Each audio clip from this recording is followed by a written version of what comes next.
Hola, ¿qué tal? Soy el profesor Miguel García y te doy la bienvenida a este curso de Química 1 en su modalidad online, Unidad 2. Y antes de comenzar con el video, aunque técnicamente ya comenzamos, quiero pedirte por favor que te suscribas al canal, le des like al video y también lo compartas con más personas para poder llegar a más gente. Hoy toca revisar trabajo, presión y volumen y cómo es que se relacionan estas. Comenzamos entonces con que se tiene un sistema de tipo pistón en donde al émbolo se le aplica una fuerza. Pasa de estar de una altura H1 hasta otra altura H2 con un cambio de volumen implícito. Obviamente si está en H1 tiene un volumen más grande, pero si pasa a H2 tiene un volumen menor. Ahora, ¿qué relación hay entre el trabajo, la presión y el volumen? Pues para esto vamos a utilizar dos ecuaciones que son un poco famosas, si no es que mucho. La primera con la que se calcula el trabajo y la segunda con la que se calcula la presión. Ahora entonces sabemos por lógica que W significa trabajo, F significa fuerza, R minúscula significa el recorrido, la P significa presión y finalmente la S superficie o área. Ahora entonces comenzamos con la primera ecuación, a la cual pues nos vamos a apoyar con ella para empezar a resolver cómo es que se da esta relación. Pero primero pues despejamos la F o bueno la fuerza de la segunda ecuación para pues comenzar. Ahora de la primera se explica el recorrido R como el cambio que hay de H1 a H2.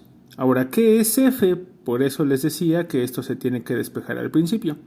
F se expresa del despeje de 2 como la presión P, obviamente, por la superficie S. O sea, la fuerza que se pone, o bueno, que se aplica también a cada punto de la superficie. Por esto es que es un cociente.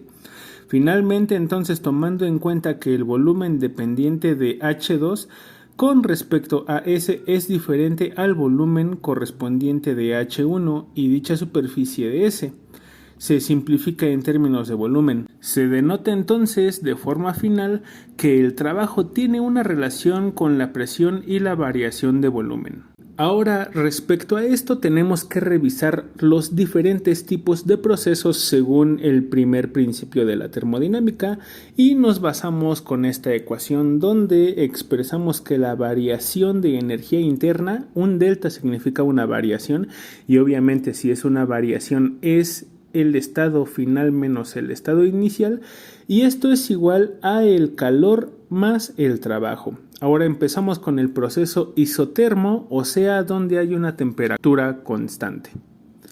Y empezamos a ver que U, o más bien la energía interna, es una función exclusiva de la temperatura, o sea que si la temperatura cambia, pues la energía interna también. Ahora entonces expresamos esta diferencia, o sea, delta U, como el resultado, como decía hace un segundo, de la energía interna en el estado final menos la inicial. Ahora, si la temperatura es constante, entonces UF y UI son iguales, esto es una obviedad, por lo tanto, la diferencia o la variación de la energía interna es igual a cero. Ahora entonces, si recordamos la fórmula donde delta U es igual a Q más W y ya sabemos que la variación es igual a cero, entonces Q es igual a menos W. Seguimos con el proceso adiabático o donde el calor es igual a cero.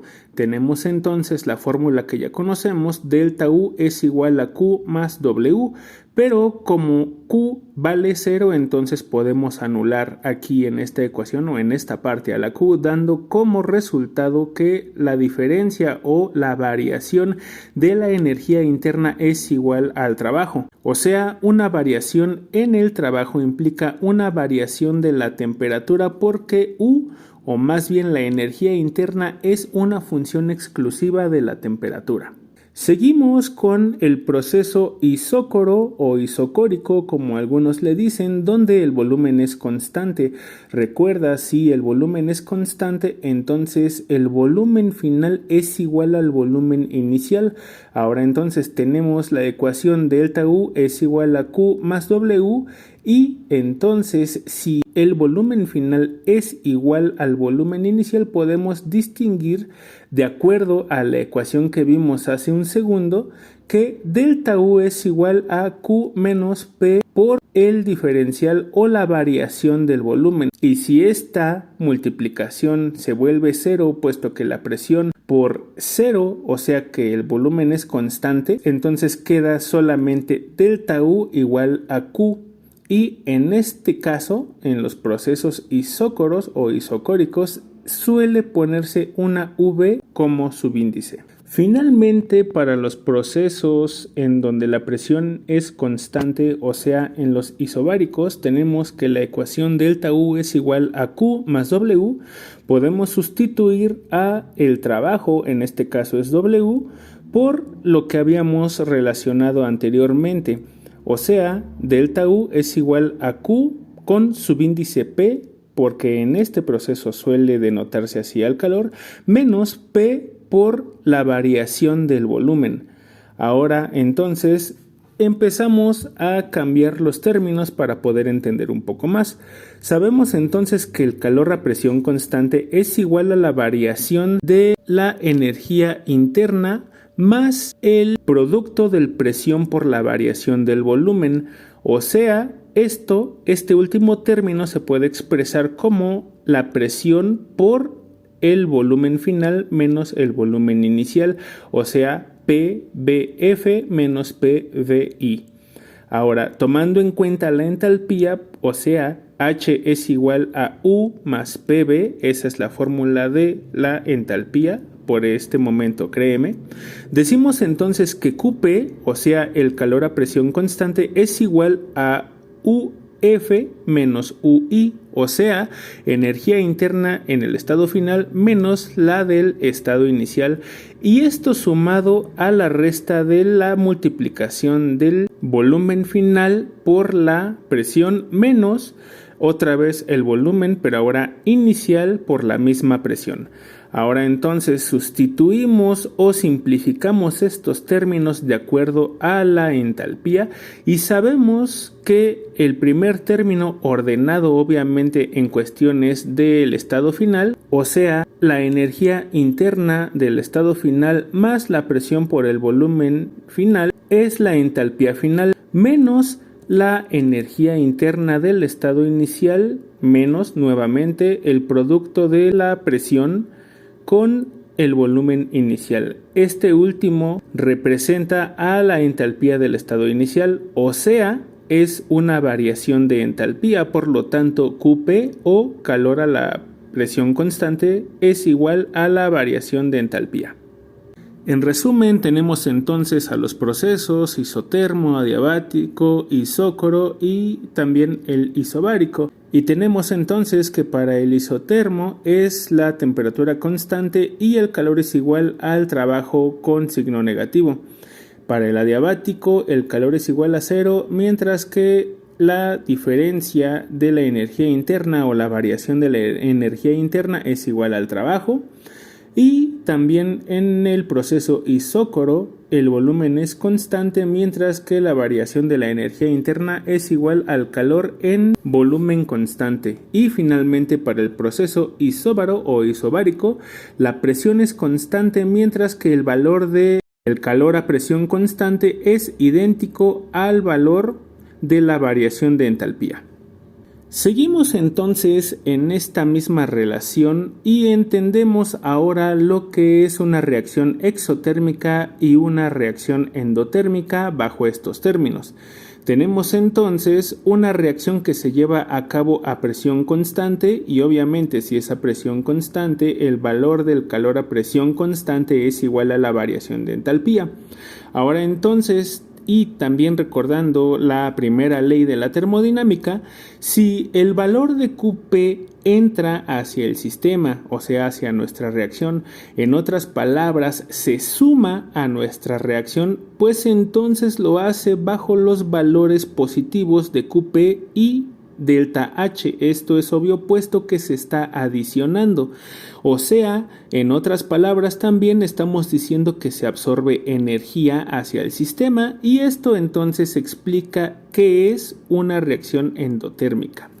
Al mismo tiempo, pero de forma inversa, cuando el valor de QP se resta de nuestro sistema, o sea, sale, esto quiere decir que los valores se restan, por lo que se puede entender que son valores negativos tanto de QP como delta H, o sea, al mismo tiempo decimos que se emite energía hacia el entorno, o sea, del sistema hacia el entorno, entonces en este caso estamos hablando de una reacción exotérmica.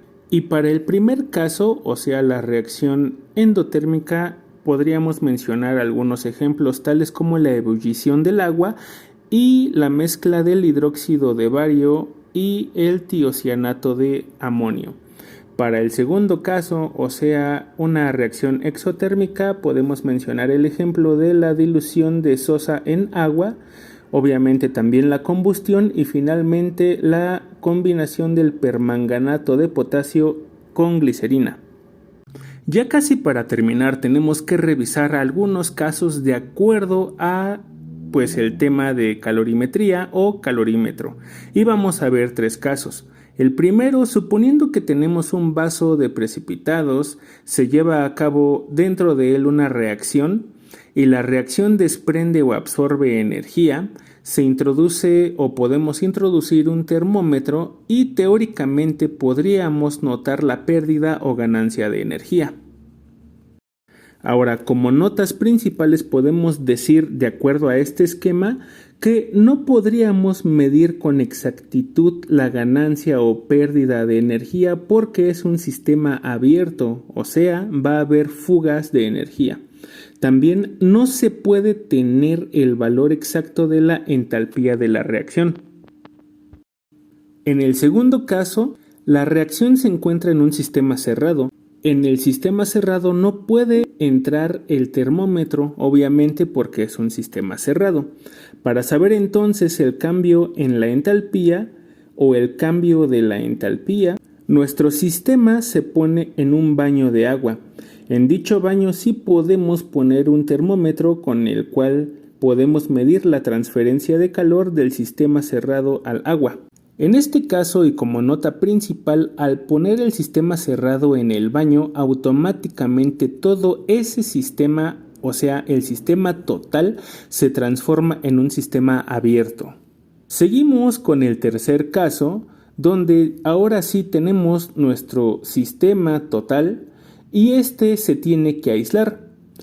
Ahora se realiza un sistema aislado donde no hay fugas de calor. Y finalmente se puede medir el calor que absorbe el agua, el cual es proporcional al calor emitido por la reacción. La ecuación que se suele utilizar es Q es igual a M por el Cp por el delta T. Y como una nota esencial, el Cp significa el calor o energía necesaria para aumentar 1 grado Celsius a 1 gramo de materia o de sustancia. Como nota principal para este tercer caso, un sistema aislado no existe. Ahorita, en la actualidad, se han llegado a tener varios sistemas muy cercanos a este tipo, pero aún tienen fugas. Ahora, un sistema aislado no es perfecto porque no se logra aislar por completo de su entorno. El mismo material del sistema absorbe energía, en este caso calor. Por lo tanto, en un calorímetro, QR es igual a QT más Q del calorímetro, o sea, QR significa calor que desprende la reacción, QT es igual al calor que mides con el termómetro y Q subíndice cal es igual al calor que absorba el calorímetro. Ya para finalizar, solamente hay que describir algunos sistemas prácticos con los cuales podemos trabajar. Tenemos entonces en el primer caso el calorímetro de taza de café, que básicamente se describe de la siguiente forma. Obviamente, si es una taza de café, pues básicamente es una taza de café, redundando. Tenemos entonces un vaso de café en el cual si hacemos un pequeño corte, y obviamente recordamos que el vaso de café debe de tener una tapa, hacemos el corte y nos encontramos en su interior con la muestra, que es básicamente nuestro sistema. Este sistema está rodeado por agua y, como decíamos hace un segundo, el sistema está contenido en un vaso y una tapa que son aislantes. Finalmente tenemos la presencia de un agitador y un termómetro.